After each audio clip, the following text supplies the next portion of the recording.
The Galactic Council chamber shimmered with light from thousands of holographic panels.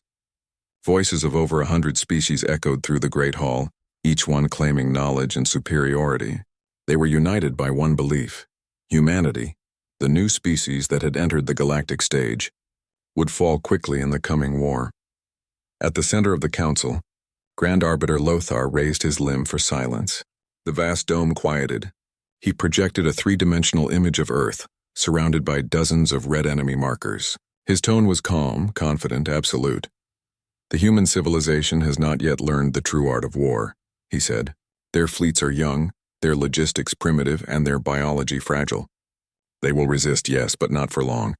Within hours, their defense will collapse." Agreement rippled across the hall. The analysts of the Athari Alliance confirmed the prediction with data projections. The strategic models of the Vaughn Collective estimated a maximum of 6 hours before the fall of Earth. Even the neutral observers from the Thal systems found no reason to disagree. In every corner of the galaxy, it was settled. Humanity would be erased before the next rotation of any world. The Council had declared the war a formality. The invading coalition, an armada of 1,000 ships from 7 major species, would teach the upstart humans their place among the stars. The broadcast went out across the galaxy. The outcome was assured, the future written. But then the war began. The first invasion fleet entered the Sol system at the edge of Pluto's orbit. They expected resistance, but none came. Their sensors scanned empty space. No ships, no stations, nothing. The commanders exchanged messages of confusion, then laughter. The humans had run. When the fleet reached the orbit of Mars, their amusement turned into unease. The red planet had gone dark. No signals, no colonies, no heat signatures. Everything was silent, and then without warning, every ship's long-range scanner failed. The screens went black. The crews thought it was a malfunction, until the stars themselves disappeared. For a full 30 seconds, no one spoke. The commanders felt a strange vibration through their hulls, as though the vacuum itself had come alive. Then came a signal, faint at first, then growing in strength until it drowned every other frequency. It was human. "Welcome to Sol," said the voice. "Leave now or you won't leave at all."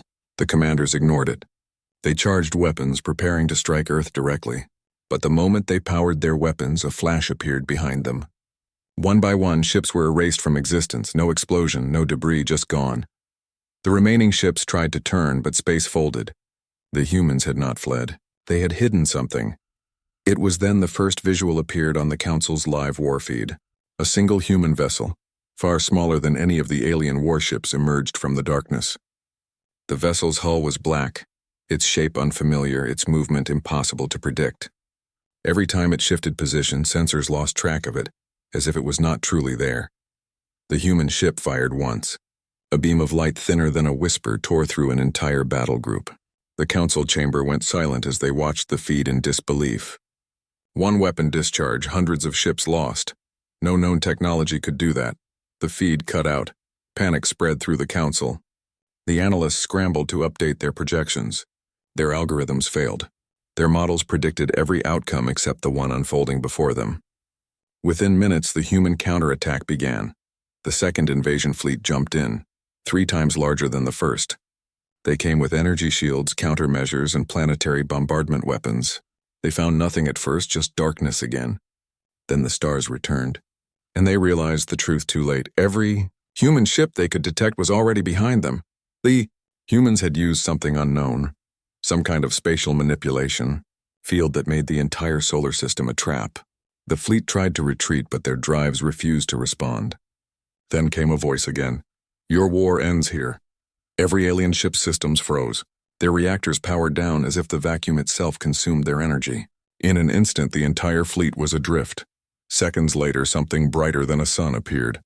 A pulse wave that spread across the system, harmless to planets but deadly to synthetic matter. Every alien weapon, every targeting array, every drone turned to slag. Then silence again. The second fleet was gone before the council could even form a response. The chamber fell into chaos. Commanders shouted across channels demanding explanations. No one could give one. Some suggested the humans had used forbidden weapons. Others said it was impossible. that no species could develop technology that fast. The humans had only joined the galactic community 10 years ago. They had been curious, peaceful, open. They had asked questions about faster-than-light travel, about energy manipulation, about defensive doctrines. The Council had laughed, dismissing them as primitive. The humans had listened quietly. Now the Council understood what that quiet had meant.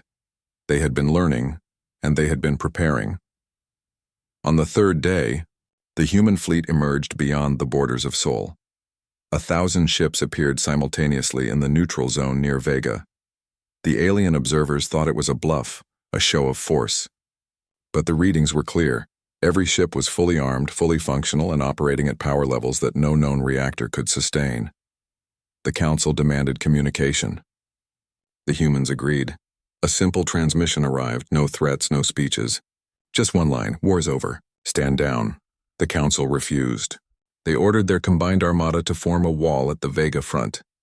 The largest coalition ever assembled in galactic history stood ready, confident that sheer numbers would overwhelm humanity. Then the battle began. It lasted 2 minutes. The alien armada fired first, a storm of plasma, rail rounds, and antimatter charges. The human ships vanished. The Council thought they had fled again, until the sensors detected them directly inside the enemy formation. They moved faster than light without a jump signature. Every human vessel fired once. Their weapons didn't explode, didn't radiate heat, didn't create shockwaves. They simply ended the existence of matter in a line. The alien ships disintegrated as if erased from reality. In less than 2 minutes, the largest fleet in galactic history was gone. Not defeated, gone. The remaining fragments of command sent distress calls, but no one answered. The humans had already left the battlefield. Across the galaxy, silence spread faster than light. Every species that had once mocked humanity now watched in awe and fear. The Council called an emergency session, but no one dared to speak first. The recordings of the battle were displayed again and again, analyzed frame by frame. Nothing made sense. Physics itself seemed to bow to human will. Finally, one of the elder species asked the question that everyone feared. What are they? No one had an answer. Hours later, the humans sent a final message to the Galactic Council. It was received simultaneously across every system, written in every language. It contained no threats, no demands, only a statement. We asked for peace. You chose war. We will not repeat this lesson. Then communication ceased. Months passed. Probes sent toward Sol vanished without trace. Human colonies that once participated in trade withdrew entirely. The Council sent emissaries to plead for negotiation, but none returned. Humanity had closed its borders to the stars, but their influence did not vanish. Reports emerged of human fleets appearing suddenly to stop wars between alien factions. Entire battlefields found every weapon deactivated, every engine frozen. Then the human ships would vanish again, leaving nothing but silence. The Council slowly realized the truth. They were being watched. Every attempt to study human technology failed. Every captured fragment dissolved into light. Every theory about their weapons contradicted the laws of physics. Scientists from every race tried to explain it, but none succeeded. Some said the humans had discovered a way to merge consciousness with machines. Others whispered that they had found a deeper layer of reality itself. Whatever the truth, one fact remained. Humanity had ended the war in minutes. Decades later, the story of the War of Hours became legend. Young races studied it as a cautionary tale. Older ones called it divine retribution. The Council rebuilt itself quieter, humbler. Every decision was now made with one question in mind. What would the humans think? On the centennial of the war, the Council gathered again. The Grand Arbiter stood before the assembly, older, quieter, wiser. He replayed the first broadcast of the human's voice, the words that had ended 1,000 years of arrogance. Leave now or you won't leave at all. He turned to the gathered species and spoke softly. We thought we were teaching them fear. They taught us silence. The Council bowed their heads not in shame but in understanding. Humanity had not destroyed the galaxy. They had saved it from itself, because when the humans ended the war in minutes, they did not do it for conquest. They did it so no one would have to fight again, and that was the part the Council had never predicted. In the vast silence between stars, ships moved unseen. They carried no banners, no symbols, only a faint light marking their path. Human vessels traveling faster than light without a ripple in space.